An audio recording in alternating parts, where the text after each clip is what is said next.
Nah, di sebagian pandangan orang kan juga ada yang menganggap boykot A, boykot B, boykot C terhadap restoran tertentu. Nah, tapi buat saya begini, ketegangan yang terjadi belakangan ini memang harus diakui ada proses deeskalasi konflik sejak declare gencatan senjata yang dilakukan baik oleh Iran, Amerika Serikat ataupun juga Israel sendiri gitu. Orang yang awalnya nggak tahu soal David Sling, Hero segala macam ini kan sekarang jadi tahu, Iron Dome jadi tahu sekarang.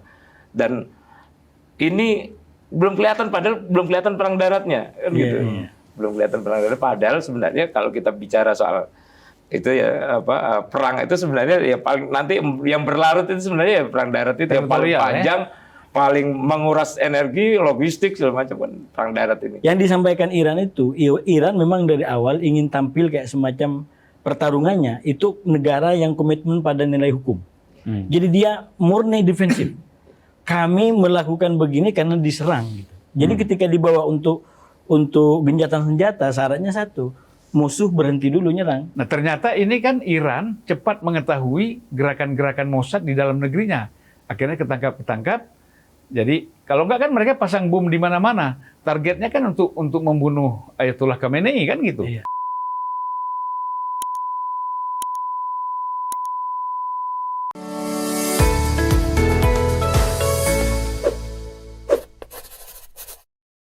Bismillahirrahmanirrahim. Assalamualaikum warahmatullahi wabarakatuh. Salam sejahtera buat kita semua. Salam juga untuk seluruh para penonton Unpacking Indonesia dimanapun berada. Kita jumpa lagi di majelis antitesis Unpacking Indonesia. Ya. Bersama kita sudah hadir yang ujung kanan ini, yaitu Mas Araf ya, Al-Araf ya. Al-Araf Bang. Kayak ayat Quran nih, salah satu surat Al-Quran, Al-Araf itu. Iya kira-kira gitu. Ketua Sentra Inisiatif di samping pengamat militer. Sampingan. Ya. Selain itu ya. Kemudian Khairul Fahmi ini yang di tengah. Ini Khairul Fahmi di tengah. Co-founder Institute for Security and Strategic Studies. ISES disingkat ya. Kemudian Hasibullah Satrawi. Saya pikir Sastrawi tadi. Sastrawi. Agak misteri. Iya. Pengamat Timur Tengah. Harusnya ada satu lagi tapi berhalangan karena kurang sehat. Ya. Kita mencoba cerita-cerita, ya kan? Bukan membahas. Ngobrol-ngobrol tentang persoalan perkembangan terakhir ini mengenai perang Iran dan Israel. Dan plus sebenarnya kalau Israel plus karena ada Amerika di belakangnya. Kan gitu. Sesungguhnya Amerika plus Israel. Bisa dua-duanya. Ya, bisa dua-duanya. Nah, kita melihat perang selama 12 hari ini dianggap sudah berakhir.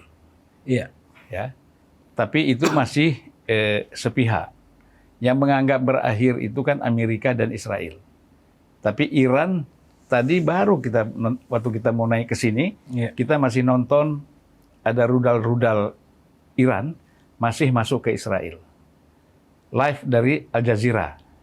Sementara yang mengatakan sudah ada gencatan senjata itu mungkin tadi pagi ya. Nah, jadi ini masih berlangsung.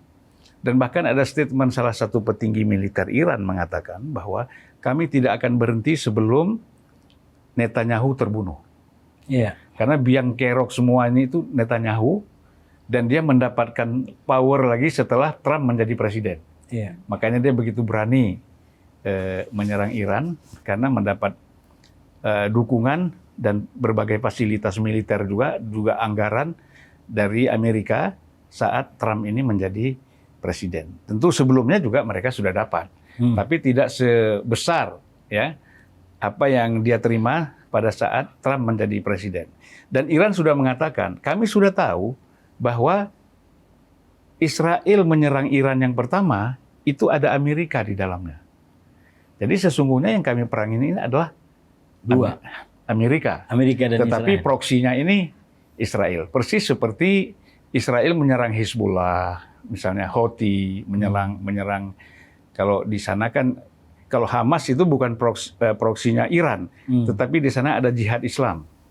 Ya, nah, Jihad Islam itu adalah proksinya Iran di Gaza, di Palestina.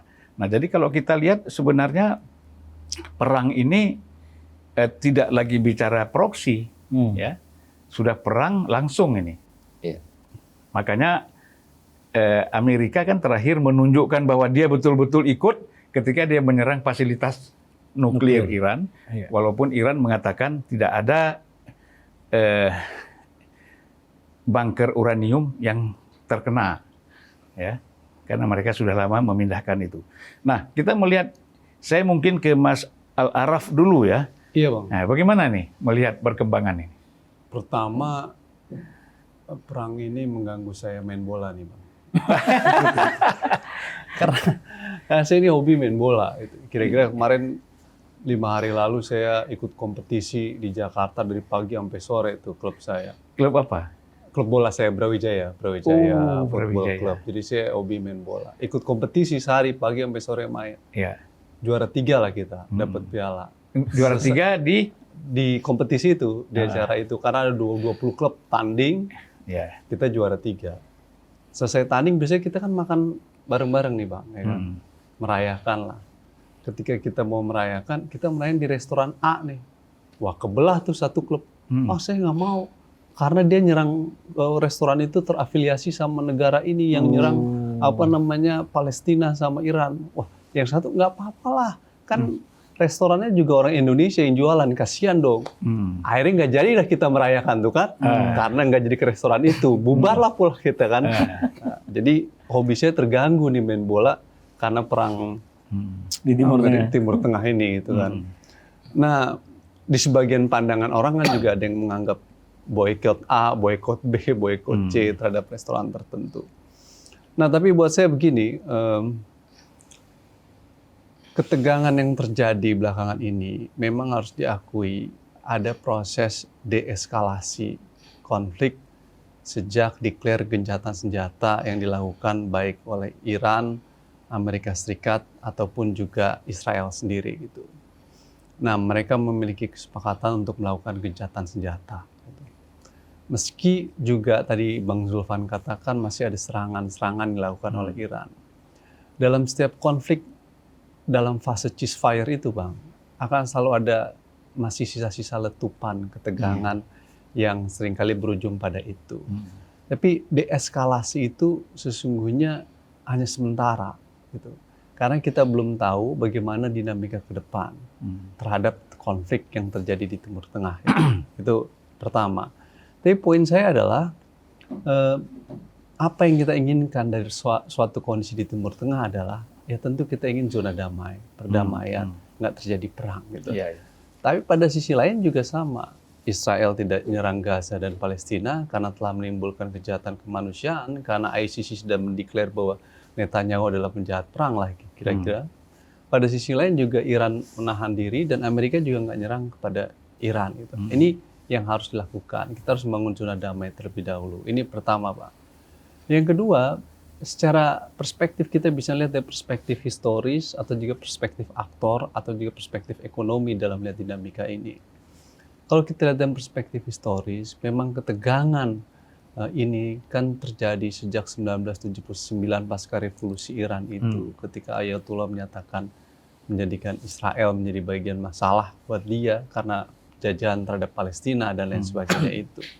Sehingga itu menimbulkan persoalan yang terus-menerus mengalami dinamika ketegangan. Walau sebelum itu di masa era Syah itu kan terjadi dinamika hubungan antara Israel, Inggris yang baik dalam konteks relasi ekonomi khususnya terkait dengan minyak.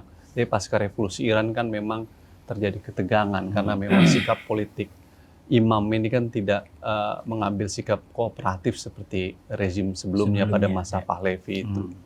Nah, proses itu panjang dan memuncak beberapa belakangan ini. Pertanyaannya kenapa terjadi ketegangan yang muncak pada serangan?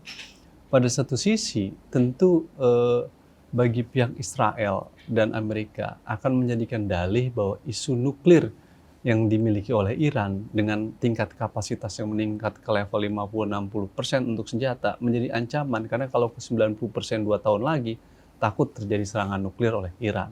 Sehingga isu proliferasi nuklir menjadi soal pokok gitu. Yang kedua adalah isu soal rezim anti terhadap imam gitu kan, untuk menurunkan rezim di kekuasaan Iran. Itu kan yang diinginkan oleh Israel karena dianggap sebagai masalah gitu buat mereka dalam perspektif mereka.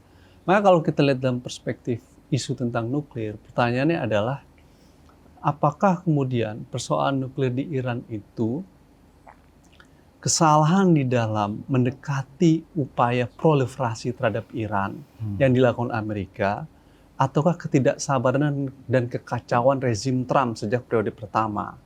Karena kalau isu nuklir yang dijadikan dalih, sebenarnya Obama jauh lebih baik gitu ya. Ketika Obama menjadi presiden Amerika Serikat, dia tidak mengambil jalan perang untuk isu nuklir di Iran. Apa yang dilakukan adalah proses negosiasi. Maka ada yang disebut dengan Joint Comprehensive Plan of Action, yang terdiri dari banyak negara, Amerika Serikat, China, Iran, kemudian Prancis, untuk merundingkan tentang persoalan ini, bagaimana memproliferasi nuklir di Iran. Iran membuka diri juga, Pak. Karena pada era itu Obama terjadi. Jadi komunikasi terjadi dengan baik. Tidak menyelesaikan persoalan isu nuklir dengan perang. Tapi ketika Trump berkuasa pada periode pertama, Trump menyatakan ini Joint Comprehensive Plan of Action tidak ada realitas yang nyata terkait dengan pengurangan senjata nuklir di Iran. Gitu. Lalu kemudian mengambil jalan mundur dari Joint Comprehensive Plan of Action tadi itu. Akhirnya kemudian terjadilah peristiwa kondisi saat ini, mengambil jalan pilihan tadi karena ada serangan Iran ke Israel dan Israel ke Iran dengan isu nuklir tadi. Jadi buat saya Israel ke Iran, Iran ke Iran ke Israel. Ya. Jadi buat saya isu tentang nuklir tadi sebenarnya tidak cukup kuat dijadikan alasan untuk menyerang Iran. Karena sebelumnya bukan dengan jalan perang, tapi dengan jalan diplomasi. Selesai pada Obama. Problem utamanya ada di mana? Ada di Trump gitu. Jadi sejak Trump periode pertama, ini kan Trump periode kedua nih. Sejak Trump periode pertama dia udah menarik diri dari upaya diplomasi tadi itu. Nah, terjadi ketegangan saat ini. Nah, dalam konteks itu menurut saya gencatan senjata harus dilakukan. Kalau isu nuklir menjadi problem di Iran, ngambil jalan lagi seperti pada masa era Obama dengan membangun diplomasi dalam proses ini. Memang diplomasi kan bukan satu hari selesai. Ya Bang Zulfan tahu lah, proses perundingan nggak mungkin satu kali ketemu selesai. Nggak mungkin. Penyelesaian Aceh nggak selesai satu kali, prosesnya panjang. Pernikahan aja panjang, apalagi perang. Ya. Nah itu dia Bang, gitu. Yang udah sama-sama tegang gitu. Jadi buat saya kepentingan pertama ini adalah memang penting untuk melakukan upaya menahan diri dan kemudian mengambil jalan diplomasi untuk menyelesaikan itu. Plus juga masing-masing pihak sebenarnya bertanya tuh Bang, kenapa kok mau ngambil deeskalasi dengan melakukan gencatan senjata? Karena tentu masing-masing menghitung Bang. Satu buat Amerika Serikat, serangan kepada Iran juga mengalami kontroversi di Amerika Serikat, ya kan? Partai Demokrat, sebagian Partai Republik sebagian mendukungnya menyatakan menolak serangan tersebut karena dianggap ini akan menimbulkan masalah sendiri buat kita. Sementara kita punya problem ekonomi dalam negeri yang serius gitu. Pengalaman di Irak, habis-habisan uang, jumlah korban banyak, ujungnya nggak tahu senjata nuklir bagaimana. Apa hasilnya buat dia? Nggak ada. Buat mereka nggak ada untungnya. Sehingga mereka punya doktrin American First ya kan. Buat apa ini kalau kemudian terjadi berlarut-larut? Walau kemudian ada yang mendukung juga gitu di sebagian itu. Di publik juga sama. Tapi secara umum gitu ya, Amerika belajar juga dalam perang Vietnam. Kenapa Amerika kalah dalam perang Vietnam? Bukan karena senjatanya kurang atau bukan karena nggak punya kapasitas untuk menguasai gerilya di Vietnam. Karena nggak ada dukungan publik dari masyarakat Amerika dalam konteks perang di Vietnam. Emang Vietnam siapa musuh saya? Karena nggak ada dukungan publik, dia tidak memiliki legitimasi untuk melakukan perang itu.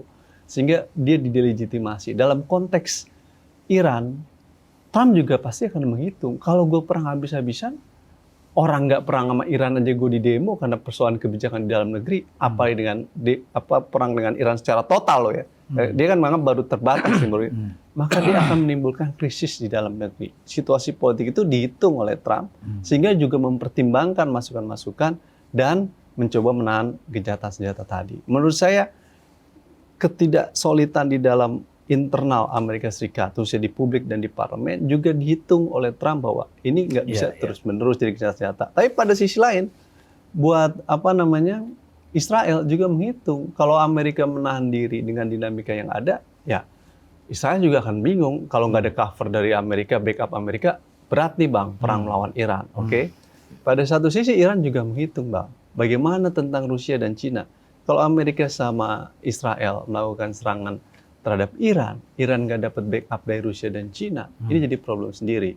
Kita tahu bahwa orang bertanya apakah Rusia akan mendukung Iran, apakah Cina akan mendukung Iran. Secara sikap politik baru tahap mengecam serangan Amerika kepada Iran, kan mereka dua negara ini mengecam, tapi belum pada tahap mendukung dinamika itu. Kenapa? Karena Rusia mengalami persoalan serius perang dengan Ukraina. Oke, itu hal yang menjadi beban buat Rusia. Pada sisi lain, Cina tentu juga menghitung bang, kalau Timur Tengah gejolak, sementara Cina menganggap Timur Tengah sebagai ekspor ekonomi dia di wilayah Timur Tengah nomor tinggi, terganggu dong bang. Kalau wilayah Timur Tengah konflik, dinamika ekonomi Cina terhadap Timur Tengah juga terganggu. Apalagi kalau Selat Hormuz ditutup, Cina akan terganggu dalam pasokan minyak secara lebih serius, sehingga dia lebih ingin zona damai. Jadi dari tiga perspektif tadi, baik Iran ataupun Israel dan juga Amerika, menghitung secara dalam kalau perang ini dilakukan secara total, apa akan terjadi perang dunia ketiga, kira-kira begitu ya? Ataukah akan kemudian justru ini menimbulkan masalah baru dalam konteks kita sebagai negara, baik Iran, Israel, atau Amerika? Karena banyak pertimbangan tadi, plus faktor Iran, faktor Cina dan Rusia, saya rasa akhirnya titik temunya ada di kondisi seperti saat ini. Gencatan senjata dilakukan, dieskalasi dilakukan, walau masih ada percikan-percikan serangan. Tapi pertanyaannya sampai kapan? Ya, sehingga tahapan berikutnya adalah konsistensi pasca gencatan senjata menuju fase perundingan. Nah kalau dari teori konflik itu kan bang, puncak tertinggi dari konflik pasti akan diselesaikan lewat fase gencatan senjata. Tapi gencatan senjata bukan jalan untuk menyelesaikan konflik, karena dia cuma tahapan. Pasca itu harus ada fase perundingan. Seringkali konflik tetap berlanjut ke fase perang ketika tidak ketemu titik perundingan dan perdamaian tadi itu. Gitu Bang Zulfan. Saya kira menarik ya. Udah hatam. Udah hatam. Dari A sampai Z. Udah selesai. Iya. Udah, tapi persoalan kan begini. Masih ada persoalan Gaza. Iya. Nah, Israel ini kan masih tetap menyerang Gaza. Menyerang Lebanon, menyerang beberapa wilayah lain yang dianggap ini adalah daerah yang memang di pintunya mengancam mereka, kan gitu. Tetapi kan itu tadi pada masa gencatan senjata mungkin salah satu yang diminta Iran adalah bisa nggak Israel itu menyetop Gaza, tidak menyerang Gaza lagi. Betul. Kalau masih menyerang Gaza mungkin Iran akan tetap menyerang Israel. Mungkin itu bisa jadi salah satu opsi ya. Dalam perundingan. Dalam perundingan. Sangat bisa. Ya kan gitu. Ya. Nah kita lihat gimana nih. Ya, makasih Bang. Saya diundang ke bincang-bincang ini. Ya. Saya mungkin hanya 2 poin aja dengan anak-anaknya yang ada di dalamnya. Yang pertama yang secara administratif barangkali, dan yang kedua secara substantif. Makasih Bang. Secara administratif itu maksud saya adalah sebelum kita refleksi lebih dalam tentang Timur Tengah, tentang Indonesia, dan tentang mungkin dunia akhirat secara lebih umum gitu Bang Zulfan. Saya ingin sampaikan bahwa sebenarnya gencatan senjata itu sudah diumumkan oleh Trump itu, dan diumumkan berlaku itu kurang lebih pada jam 7 waktu Timur Tengah atau jam 11 waktu kita, itu di hari Selasa. Itu di tanggal 24. Ini biar kita clear dan ke penonton juga enggak nanti kita dibawa kemana-mana pula, karena ini udah info umum gitu. Nah yang dimaksud sama Bang Zulfan tadi masih terjadi serang menyerang itu pada fase 12 jam pertama. Jadi dari jam 11 pertama waktu kita siang di tanggal 24 itu sampai jam 11 malam di waktu kita itu masih ada serang jual beli serangan. Karena memang begini, antara Israel dengan Iran ini beda dengan yang lain dalam sejarah konflik di Timur Tengah minimal, karena betul-betul merasa kuat. Nggak mau mereka mau terlihat kalah, Bang. Bahkan di terakhir pun serangan itu dihujamkan. Bahkan rakyat Iran itu sudah demo merasakan bahwa kita menang. Saya ngikutin Bang, semenjak ini terjadi, saya sudah ngikutin semenjak 7 Oktober 2023 konflik ini, karena memang besar sekali. Nah, waktu tanggal 13 ini terjadi, itu lebih lagi kita ikutin. Nah, ketika gencatan senjata diumumkan, ya, itu kurang lebih 15 menit lagi menuju pemberlakuan efektif tanggal jam 11 siang waktu kita itu, Israel yang mulai duluan serangan penutupnya dan nggak tanggung-tanggung yang itu yang dikecam oleh Trump kan? Itu nanti yang dikecam sama Trump. Jadi itu konteks 12 jam pertama dari jam 11 siang sampai jam 11 malam. Jadi ada jual beli serangan sampai Iran persis di jam 7 waktu Timur Tengah atau jam 11 itu roketnya masih menghancurkan kota-kota itu. Nah, yang dipersoalkan sama Israel adalah roket yang ke-6 karena terjadi di atas jam 7. Jadi ini pelanggaran ini. Ini pelanggaran. Israel merasa dipermalukan karena itu serangan terakhir tapi korbannya malah banyak sekali, 4 kalau nggak salah meninggal. Singkat cerita dibalas lagi. Nah, inilah yang akhirnya di-mention oleh Trump dengan marah-marah dengan gayanya Trump begitu bahwa Israel dan Iran sama-sama melakukan gencatan senjata, bahkan dengan nada yang sangat tinggi kalau info-info di balik layar itu yang disampaikan sampai Netanyahu kayak nggak bisa bereaksi saking marahnya. Dan hasilnya apa? 12 jam berikutnya itu nggak ada lagi. Jadi 24 jam pertama, Bang, dari tanggal 24 sampai tanggal 25 berarti kemarin itu sudah nggak ada lagi. Sampai hari ini 26, ini sudah hitungan saya kurang lebih daripada 33 jam berlalu, ini sudah nggak ada lagi serang menyerang. Saya bisa cek di Al Jazeera, Abang bisa lihat juga. Ini TV sekarang semua udah beralih kembali ke Gaza. Jadi di antara Iran dengan Israel untuk sementara dianggap sebagai gencatan senjata, walaupun memang tadi dikatakan ini masih tahap awal, bukan sebuah solusi akhir. Jadi ini penting kepada pemirsa bahwa ini juga masuk di majelis antitesis kita, jadi ada yang sudah clear di situ. Nah, yang kedua memang saya setuju, Bang, yang ini menjadi persoalan gitu ya, kalau kita berkaitan dengan refleksi lebih mendalam. Ini kan memang soalnya di Timur Tengah itu desainnya itu memang desain ketidakadilan. Ini yang mengganggu tentang ide perdamaian. Perdamaian Trump idenya apa? Tempeleng dulu kurang lebih, ayo kita damai. Kan itu istilahnya. Setelah dihajar pakai 3 bom itu, langsung Trump minta ayo kita damai. Nah, itu sebenarnya bukan hanya gertakan. Hari-hari begitu. Definisi damai di Timur Tengah ini adalah superioritas Israel. Jadi secara persenjataan, secara militer nggak tertandingi oleh negara-negara yang lain. Nah, perang 12 hari ini mengubah itu. Karena Iran ternyata yang dikatakan tadi walaupun sudah dihukum berbagai macam hukuman. Nah, ini secara kebudayaan mungkin nanti kita bisa kembangkan. Dia punya ketahanan luar biasa dan orang semua kaget. Baru pertama dalam sejarah di Timur Tengah Israel itu mengalami banjir roket seperti ini. Dan ini lagi-lagi secara kebudayaan besar, Bang. Kenapa? Bertahun-tahun seakan-akan gak ada yang bisa dalam tanda kutip menyaingi apalagi menghukum Israel. Tiba-tiba Israel itu betul-betul mengalami arti menjadi korban perang. Rumahnya hancur. Walaupun secara kaidah perang mungkin juga salah ya karena menyasar ruang publik gitu. Tapi ya itu nanti di perdebatan yang lain. Saya bicara tentang efek kebudayaan dari situ. Nah, karena itu perang 12 hari ini betul-betul kalau bagi Israel itu memang ya klaimnya masing-masing menang, tapi secara faktual politik bahkan persenjataan dan militer di Timur Tengah, Iran memecah mitos Israel sebagai negara superpower.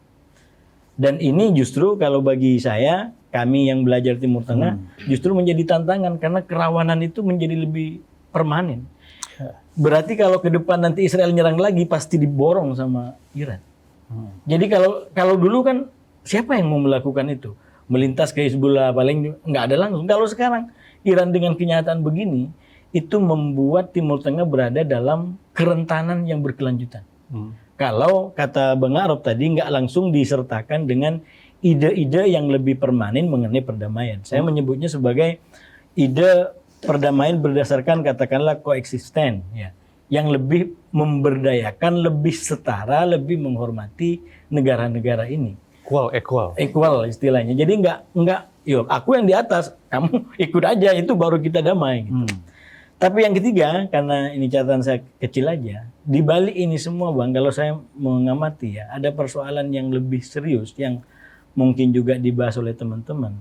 Saya kayak merasa gini, ini kayak semacam akhir atau menjelang akhir dari yang kita sebut sebagai peradaban modern ini.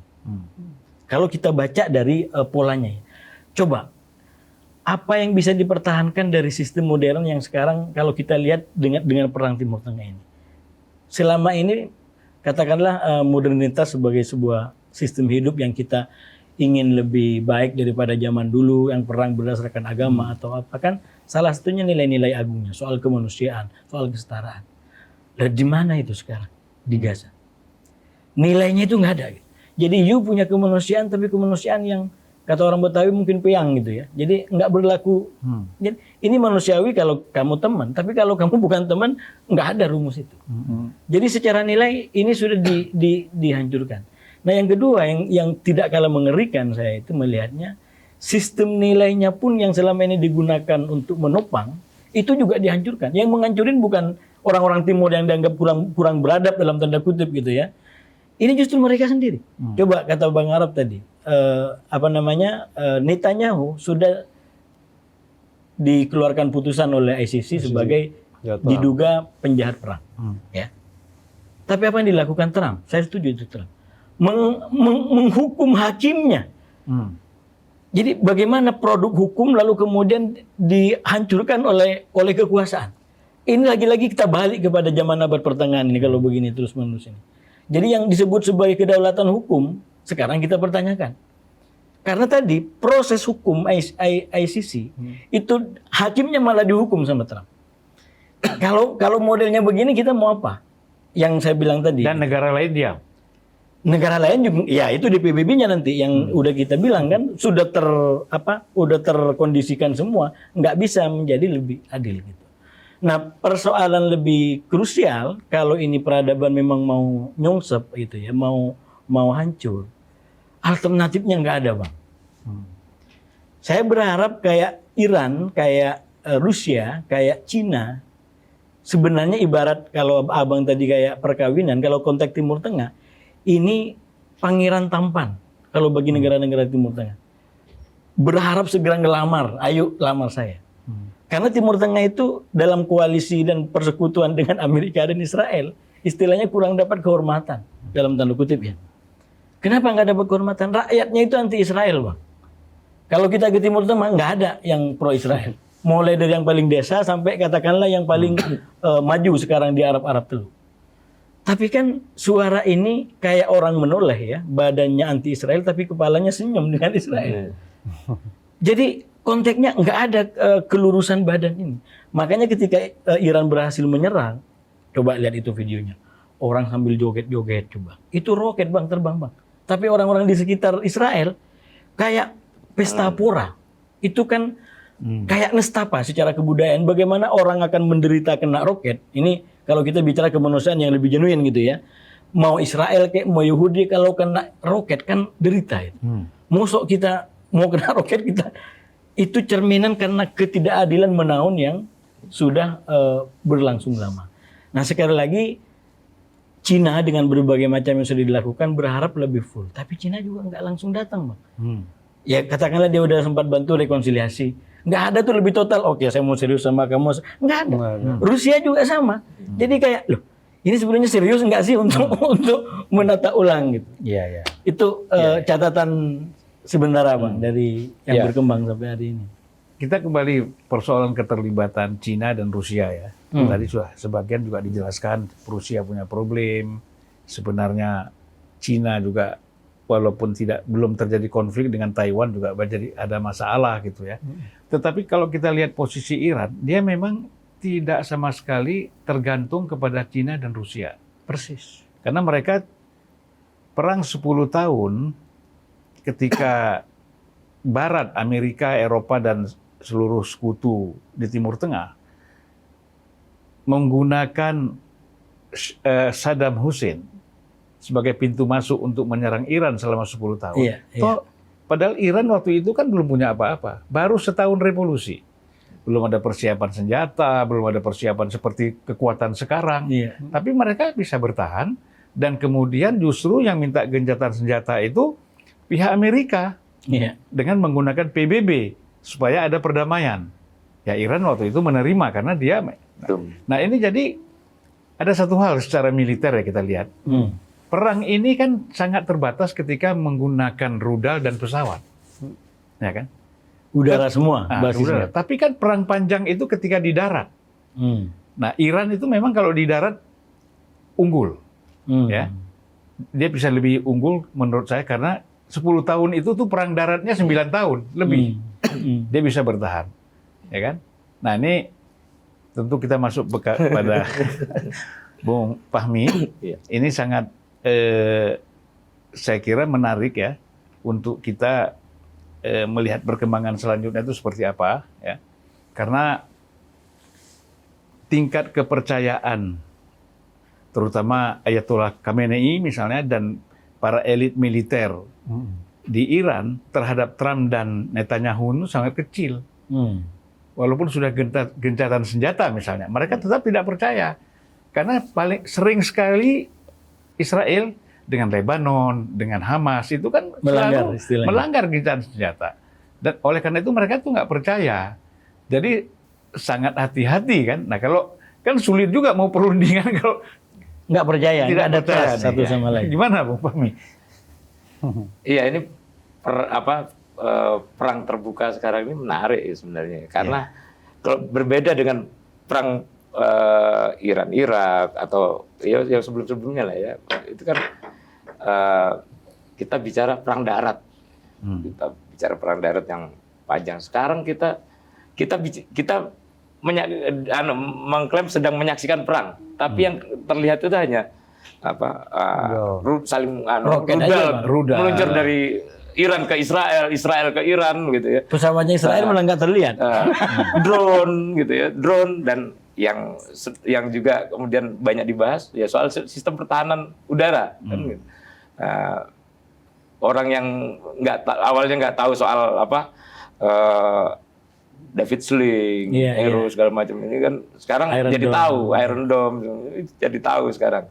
Dan ini belum kelihatan padahal belum kelihatan perang daratnya kan gitu. Belum kelihatan perang darat padahal sebenarnya kalau kita bicara soal itu ya perang itu sebenarnya ya paling nanti yang berlarut itu sebenarnya ya perang darat itu yang paling panjang, paling menguras energi, logistik segala macam kan perang darat ini. Penentuannya gitu ya. Cuman ini belum kelihatan. Tapi sudah babak belur. Ya dua-duanya babak belur, tapi dua-duanya juga mengklaim menang. Dua-duanya mengklaim menang. Jadi kalau sekarang kalau saya sih melihat gencatan senjata ini misalnya ini masih belum bisa kita sambut happy gitu ya karena kalau menurut saya sih masih gencatan senjata ini masih kayak semacam trik relaksasi gitu ya. Masih trik relaksasi yang apakah ini akan sampai ke perundingan atau tidak itu belum jelas. Karena kita juga tahu kalau soal gencatan senjata ini perang Korea itu kan belum pernah berakhir sampai saat ini ya gencatan. Masih statusnya ini kan sebenarnya masih gencatan senjata perang Korea. Nggak pernah ada juga perundingan yang sampai final mengakhiri konflik di semenanjung Korea ini. Tapi ya begitu-begitu aja ya status quo lah gitu. Sama mungkin kalau di Iran ini Iran dan Israel ini saya kira ya status quo-nya ya kembali ke sebelumnya. Jadi kalau Mas Al-Araf tadi bilang soal saling serang yang terjadi setelah gencatan senjata ini sebagai letupan-letupan yang biasa kalau saya sih masih melihat bahwa ini bentuk apa ya istilahnya? Ya bentuk kembalinya deeskalasi ini menuju bukan, normal. Ya bukan normalnya konflik di Timur Tengah ini bukan berarti kemudian tidak ada roket-roket. Ya Serang tidak akan menyerang. ada pertempuran sama sekali gitu, tapi ada pertempuran terbatas. Tapi Itu yang saya ikutin kalau dalam konteks Iran Israel per 24 jam pertama udah nggak ada. Itu clear. Karena kalau sampai ada, Bang, Iran pasti jadi yang disampaikan sedikit ya. Yang disampaikan Iran itu, Iran memang dari awal ingin tampil kayak semacam pertarungannya itu negara yang komitmen pada nilai hukum. Jadi dia murni defensif. Kami melakukan begini karena diserang gitu. Jadi ketika dibawa untuk gencatan senjata, syaratnya satu, musuh berhenti dulu nyerang, otomatis kami berhenti. Ya makanya dengan begitu kan kita masih bisa bilang karena Israel nggak akan pernah berhenti, ya kan? Israel tidak akan pernah berhenti, tapi mungkin bukan serangan yang sifatnya massal masif lagi, tapi kembali ke serangan-serangan presisi, serangan-serangan yang menjadi bagian dari apa yang disebut sebagai strategi dekapitasi gitu ya, melumpuhkan, menghancurkan, khususnya intelijen, matikan, tapi dengan sasaran yang spesifik dan presisi tadi. Jadi kembali ke situ, karena tujuan akhirnya kan, ya kita mungkin bisa melihat mereka juga tiga pihak ini kan sama-sama tidak menginginkan perang ini meluas, mengalami eskalasi yang kemudian tidak terkendali kan gitu. Termasuk juga negara-negara yang potensial terlibat ini, misalnya Rusia, Cina ini juga kan tidak menginginkan itu, tidak menginginkan sampai ke perang total gitu ya. Termasuk negara-negara kerajaan di Timur Tengah ya. Termasuk negara-negara kerajaan. Apalagi kerajaan-kerajaan yang boleh masuk nggak Bang kita? Biar join. Ini kan majelis antitesis ya. Jadi saya terus terang sebagai pengamat ya mengikuti ada hal yang antitesis selama ini. Banyak orang dari awal sebenarnya udah ini perang dunia. Saya Timur Tengah itu nggak semudah itu. Terlalu banyak variannya. Kalaupun mau menuju perang dunia, menurut saya masih banyak tahapan yang harus terjadi. Tapi kan lagi-lagi seakan-akan, ini orang perang dunia, nggak ada perang dunia untuk sekarang ya paling tidak ya gitu. Tapi tesa umumnya seakan-akan bahwa ini menuju perang dunia gitu. Dan yang kedua hampir sama, tapi kita mungkin bisa berbeda, tapi analisisnya bisa kita cek. Banyak orang yang sekarang menyaksikan bahwa ini akan berlangsung lebih lama gencatan senjatanya. Kalau saya terus terang Bang Hamdan membaca dari polanya dan fakta-fakta yang bisa kita bahas, ini agak menuju lebih menjanjikan daripada katakanlah sebelum-sebelumnya. Kalau dilihat minimal analisis aktor dan politik di negara masing-masing. Misalkan tadi disampaikan oleh Bang Arop, dari sisi Amerika sendiri, sebenarnya Trump dari awal itu kayak tergoda aja untuk nyerang itu. Ini kan untuk menunjukkan kepada Israel bahwa dia komit kan gitu. Itulah mungkin ya. Dan yang kedua, memang Bibi ini kan orangnya khusus begitu gitu. Saya mengikuti gimana dubes Amerika kayak sampai saya bilang menggunakan bahasa abad pertengahan untuk muji-muji Trump agar ikut dalam perang ini. Yang mulia ini kesempatan yang sangat penting, Anda orang yang paling berkuasa, paling hebat ya. Trump digituin. Tapi kan di dalamnya seperti disampaikan Mas Arop nggak bisa diingkari tentang polarisasi, kepentingan ekonomi, maga segala macam gitu. Nah dari sisi Iran, Bang, saya lihat kalau melawan Israel, Iran nggak perlu konsultasi, dia udah cukup itu. Tapi akan ada yang baru, Amerika, dia butuh sokongan. Nah itu maknanya yang kenapa dia ke Rusia.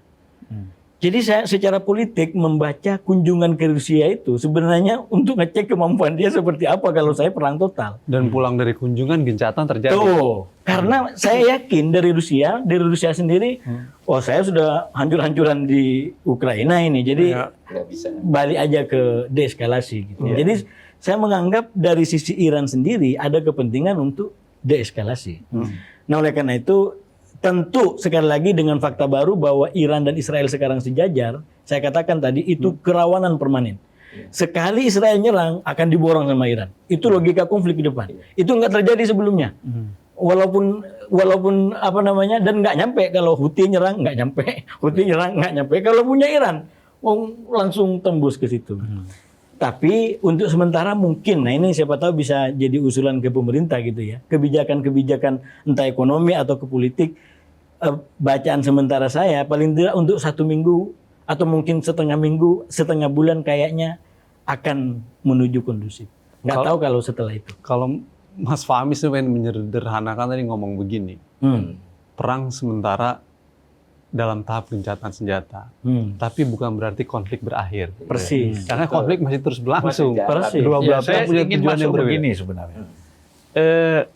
Kita kalau mundur ke belakang, ya, mengapa Saddam Hussein itu harus digulingkan? Ini ibarat orang hamil, Saddam ini sudah abortus. Di mana kekuatan-kekuatan di dalam negeri sudah siap menggulingkan dia. Dan kita tahu bahwa mayoritas di Irak itu adalah Syiah. Ya, 80% itu Syiah kan. Atau minimal separuh-separuh lah. Ya. Itu kan politik data. Di Irak itu politik data. Ya, jadi siapa yang paling banyak? Ya, di Irak itu mayoritas Iran dia. Syiah atau Sunni gitu. Di Irak ya. Ini Irak mayoritas Syiah. Nah, si Amerika itu sudah membaca. Kalau Saddam Hussein ini jatuhnya normal seperti Soeharto kita di sini. Ya kan? Ini bahaya. Kenapa? Karena yang akan berkuasa full di Irak itu adalah Syiah. Berarti ini akan kolaborasinya ya, kerjasamanya dengan Iran itu full juga gitu kan. Kan itu. Nah oleh karena itu CIA masuk bikin isu kan Dick Cheney itu. Dick Cheney ini wakil presiden Amerika yang kita tahu dia adalah bekas direktur CIA. Satu-satunya wakil presiden yang bisa masuk kemana-mana kantor CIA itu cuma Dick Cheney. Yang sebelumnya nggak berani. Presiden aja nggak pernah. Presiden ada George Bush. Yang pertama senior ya. Nah jadi karena mereka ini memang orang dalam CIA kan gitu. Nah kalau kita lihat Amerika ini paling khawatir dan Israel ini paling khawatir kalau kekuatan di Irak itu akan kerjasama nanti dengan Iran karena dari segi ideologi sama kan gitu. Oleh karena itu begitu Amerika masuk, Saddam jatuh kan dibagi-bagi itu. Presidennya dari apa? Kelompok A, kemudian ini yang perbatasan ini dengan Turki yang ributnya apa? Ya Turki. Aduh, itu kan ada Syria, ada kok kita lupa ya. Bukan Drus, kalau Drus itu kan di Lebanon. Di Syria, di Lebanon. Ini apa? Suku apa itu? Kurdi. Nah, presiden di Irak itu Kurdistan, itu udah konvensi. Ya. Perdana menterinya itu Syiah, ketua parlemennya Sunni. Ini persis bagaimana Perancis membagi Lebanon kan gitu.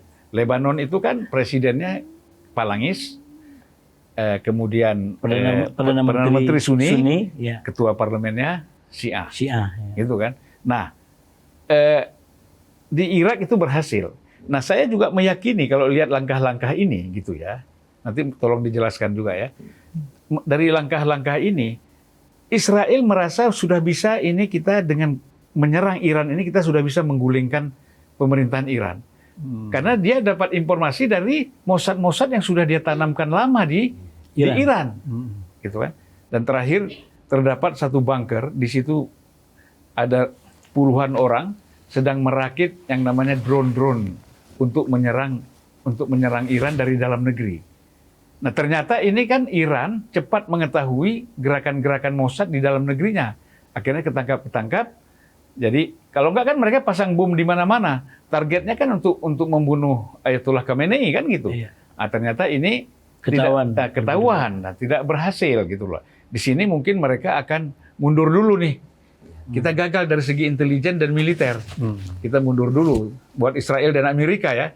Atur langkah lagi bagaimana cara menguasai total. Ya, bagaimana memang bagian dari strategi dekapitasi tadi yang melumpuhkan kalau bisa menghancurkan ini ya kayak tadi Saddam Hussein itu kan dihancurkan supaya kalau kemudian dia diganti yang penggantinya ini tidak akan memiliki suara seperti dia, kekuatan dan kekuasaan yang sama seperti Saddam. Ini sama aja dengan upaya untuk menggulingkan Bashar al-Assad kan, karena dia satu-satunya negara di Timur Tengah yang pro Iran, ya kan. Tapi kan akhirnya dia sendiri membuat banyak kesalahan, ya kan, menjauhi Iran, menjauhi Rusia.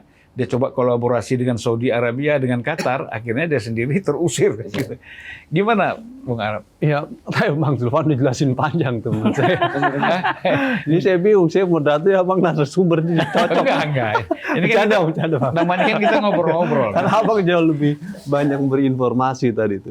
Jadi kalau menurut saya ngambil gini Bang. Ini kan perang terbuka. Berhenti gencatan senjata terjadi. Apakah akan masuk ke dalam fase perundingan atau ketegangan konflik terus berlanjut dengan peningkatan eskalasi operasi intelijen gitu. Saya rasa dua kemungkinan itu bisa terjadi. Tapi kalau kita melihat dari target yang tadi Abang bilang bahwa Israel berkepentingan untuk anti rezim, mengganti rezim Ayatollah Khomeini ini, kita dianggap kalau analis aktor ini masalah nih kira-kira begitu. Nah, kalau kita melihat dalam sejarah Iran, sebenarnya Inggris, Amerika Serikat pernah berhasil melakukan operasi intelijen di Iran pada era tahun 59. Ketika itu Perdana Menteri Mossadegh mengambil alih nasionalisasi minyak, Inggris dan lain sebagainya itu. Dan kemudian rezim Shahnya kabur lah kira-kira. Lalu kemudian operasi intelijen CIA masuk, Mossadegh dijatuhkan. Jatuh tuh Mossadegh ya kan. Jadi kayak lalu kemudian rezim Shahnya balik lagi tuh si Pahlavi ya kan, dan terjadi koordinasi kembali antara Inggris, Amerika dalam konteks Iran pada era Pahlavi tadi pasca Mossadegh. Tapi operasi intelijen pernah dilakukan di Iran untuk menjatuhkan Mossadegh dengan operasi CIA, dan itu diakui oleh Amerika Serikat tahun 2019 karena Amerika selalu membuka report laporan operasi di luar negeri itu punya masa retensi. 2019 dibuka dan diakui operasi di Iran pada tahun 59 untuk menjatuhkan Mossadegh. Tapi gini, Mossadegh ini dia bukan dari kaum ulama ya. Bukan. Dia memang politisi yang boleh dianggap transisi aja, karena kan ada proses waktu itu Ayatollah Shirazi ya itu mengkoordinir kekuatan untuk membuat demo besar anti tembakau kan gitu. Saya cuma mau bilang gini Bang, pernah ada operasi menjatuhkan rezim. Benar. Hanya contoh itu. Dengan cara operasi intelijen. Jadi bukan baru ya? Iya, bukan baru. Apakah akan dilakukan kemudian ke depan untuk menjatuhkan Ayatullah gitu? Mungkin agak lebih berat karena Ayatullah punya garis yang lebih kuat ketika revolusi Iran terjadi tahun 79 ketimbang Mossadegh gitu pada era tersebut gitu. Nah, dua kemungkinan ke depan, apakah akan masuk ke arah fase perundingan itu positif ataukah akan peningkatan eskalasi operasi intelijen di Iran dengan operasi intelijen tertentu. Saya rasa opsi kedua juga sangat mungkin dinamika ke depan karena dianggap wah perang terbuka merugikan nih kira. Buat Amerika rugi karena dapat sentimen di dalam negeri, buat Israel diserang hancur-hancuran juga, berapa orang yang mati, buat Iran juga sama gitu kan, serangan Amerika kemarin dan juga Israel juga menimbulkan problem buat tiga bagian ini. Akhirnya pilihannya buat Amerika dan ketiga pihak ini, apakah kita akan mau berunding atau melakukan deeskalasi tapi operasi intelijen terus dilakukan. Nah, dua kemungkinan itu masih mungkin terjadi. Ya, kita nggak tahu apa yang akan terjadi dalam dinamika ke depan, Bang. Nah, yang kedua tadi pertanyaan Abang menarik gitu. Apakah bagaimana tentang persenjataan ya? Nah, dinamika sekarang ini dalam konteks global kita udah masuk the new generation of warfare, Bang. Fourth generation of warfare yang sifatnya asimetrik.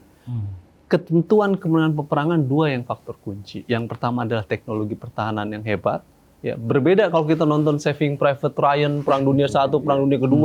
Itu kan pasukannya ke pantai dulu dibom, banyak yang mati. Sekarang nggak harus pasukan maju dulu, rudal dulu yang maju, drone dulu yang maju gitu, bukan pasukan yang darat yang maju. Tapi ini sebenarnya sudah terjadi sejak era 90 ketika Perang Teluk gitu, menunjukkan bagaimana ada pergeseran peperangan dalam fourth generation of warfare lebih mengandalkan teknologi pertahanan. Yang kedua adalah disinformasi.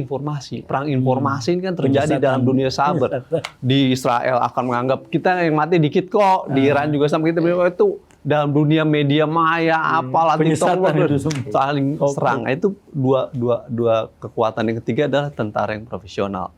Tapi dari message ini Bang, saya ingin katakan ini pesan buat Indonesia bahwa Anda harus bersiap untuk kemungkinan terjadinya perang dalam situasi tertentu. Maka jangan kirim pasukan pembentukan batalion untuk ngurus pangan, cetak sawah, bertani. Ini kan kacau Bang itu. Menteri Pertahanan, Kementerian Pertahanan pengen bangun berapa batalion untuk bangun pangan, mau ngapain? Gitu. Menurut saya kita harus bersiap untuk kemungkinan terjadinya perang gitu, karena dalam perspektif tertentu ya kita harus siap untuk itu gitu. Bukan ketika situasi damai ya udah ngurusin cetak sawah, suruh ngurusin pangan, nggak begitu. Tentara itu emang dilatih dan dididik untuk perang. Ini pesan buat Indonesia. Sebagian boleh lah, jangan terkonsentrasi ya. Oh, jangan sebagian Bang, nggak ada sebagian. Yang tentara untuk perang Bang, nggak ada sebagian. Kalau ngurus pangan, panggil Fakultas Pertanian IPB Bang. IPB suruh ngurus Kementerian Pertanian. Alumni IPB-nya lebih banyak jadi wartawan sekarang daripada jadi. Itu salahin alumni ya Bang. Nah, jadi menurut saya ini pesan penting dalam konteks Indonesia. Kita harus siap Bang. Civis pacem parabellum. Kalau ingin damai maka Anda harus siap perang. Orang tidak ada yang mengetahui apa yang terjadi. Kok bisa tiba-tiba Rusia nyerang Ukraina, ya kan? Maka kata Yuval Noah Harari, sebenarnya Perang Dunia Ketiga telah dimulai ketika Rusia nyerang Ukraina. Lalu terjadi Perang India-Pakistan. Lalu terjadi kemudian Perang Iran-Israel. Itu kata Yuval. Tapi menurut saya nggak juga tuh. Kenapa? Karena kecil kemungkinan terjadi. Hari ini orang lebih banyak ngitung kalkulasi tentang ekonomi politik mereka sendiri gitu. Kayak tadi gitu. Apakah Timur Tengah akan terjadi Perang Dunia Ketiga? Menurut saya kecil kemungkinan terjadi. Karena masing-masing pihak menghitung kalkulasi untung dan ruginya tuh Bang. Wah lebih banyak ruginya nih. Orang secara politik ya kan. Secara ekonomi juga banyak ruginya gitu. Nah dalam konteks itu menurut saya dinamika kekinian dalam konteks global memberikan gambaran bahwa perdamaian menjadi penting, tapi pada sisi lain membangun kekuatan pertahanan juga penting. Karena kita tidak tahu tiba-tiba ada perang antara Rusia, Ukraina, ya, kemudian Israel, Iran, dan lain sebagainya. Bisa bergeser ke sini juga kan? Sangat. Kita punya problem dengan Malaysia, Bang. Ambalat belum selesai. Yang kedua, kita punya problem di Laut Cina Selatan, di kawasan ini. Cina meningkatkan terus kapasitas pertahanannya. Yang kedua, Australia masih ikut ganggu-ganggu Papua kan? Jadi kita ini negara yang memiliki problem di wilayah perbatasan dan wilayah-wilayah tertentu. Kita punya persoalan serius khususnya terkait dengan konflik Laut Cina Selatan. Saya nggak tahu apa yang akan terjadi gitu. Apakah akan masuk fase perundingan. Tapi kalau kita dalam perspektif studi hubungan internasional, apakah kita akan melihat konflik di Timur Tengah dalam perspektif konstruktivis, ataukah dalam perspektif liberalis, ataukah dalam perspektif realis?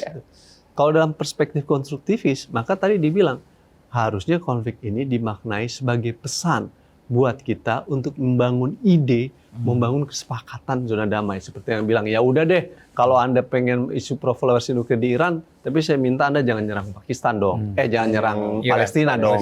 Israel jangan nyerang Palestina gitu.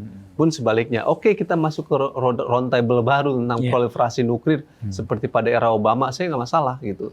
Itu bisa dilakukan kan dalam negosiasi itu gitu. Atau kemudian kita pakai perspektif yang liberalis. Ya udah, semua sengketa yang terjadi di Timur Tengah diselesaikan aja mekanisme hukum internasional. Kan ada peradilan internasional dan lain sebagainya. Ngapain kita perang gitu? Kecuali kita ngambil jalan perspektif yang realis. Ya udah kita ngambil pilihan perang aja sebagai jalan untuk menyelesaikan masa siapa yang kuat yang menang. Tergantung. Tapi kalau lihat sekarang kayaknya tata global kita agak rumit deh Bang.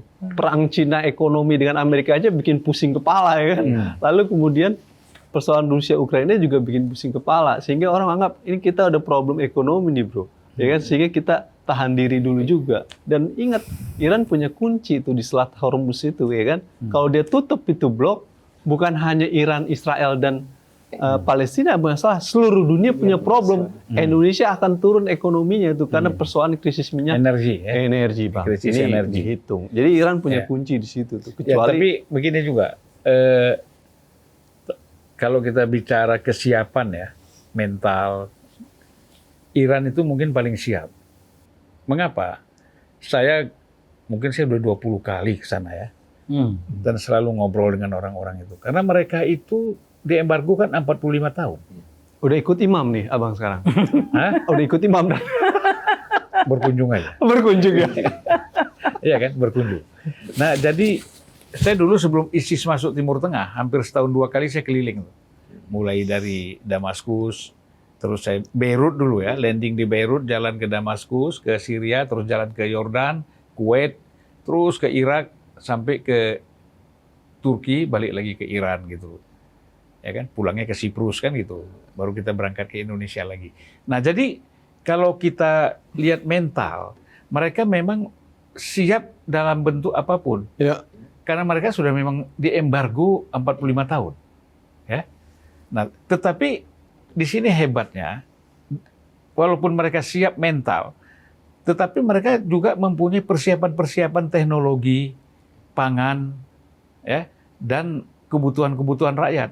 Anda kalau kaget kalau lihat di Iran itu ada Ferrari, ada showroom Ferrari, ada showroom Lamborghini, ada showroom VW, Range Rover, Mercy dan macam-macam, gitu kan.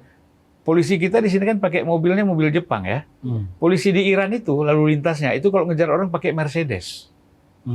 Nah, jadi maksud saya bahwa embargo ini seperti tidak terasa sekali di sana itu. Ya, mau beli apa saja ada gitu loh. Tetapi ini salah satu cara yang kita perlu belajar ya.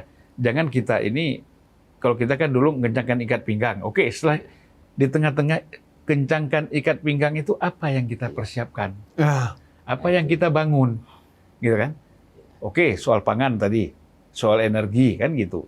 Kemudian bagaimana problem-problem lain yang kita butuhkan? Kita selalu dikeluhkan misalnya satu teknologi yang sederhana. Pengguna handphone di sini 400 juta, tidak ada satupun produksi Indonesia. Prihatin kita, Bang. Prihatin. Iya kan? Betul. Ini kita betul-betul kembali menjadi market, pasar bagi industri negara lain. Oke, terima kasih ya. Terima kasih, Bang. Al-Araf, Fahmi, Bung Satrawi. Siap. Mudah-mudahan kita jumpa lagi di forum yang lain, kita perluas lagi nanti ya. Dialog-dialog seperti ini perlu. Ini kan dalam konteks membangun pemahaman dan pencerahan juga. Kita di sini tidak ada perdebatan, tapi saling melengkapi. Ya. Terima kasih. Thank you, Bang. Assalamualaikum warahmatullahi Bang Dulvan. Terima kasih.